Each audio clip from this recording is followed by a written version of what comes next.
Sleep apnea, particularly in its more severe forms, can indeed pose serious health risks and can potentially be life-threatening if left untreated.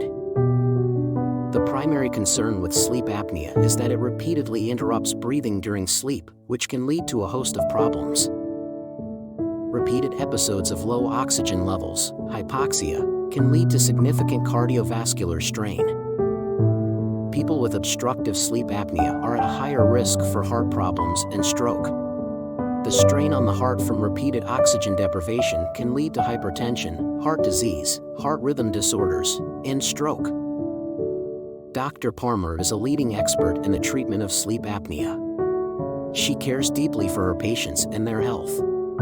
If you think you might have sleep apnea, call 443-535-6989 and set up your consultation with Dr. Palmer today.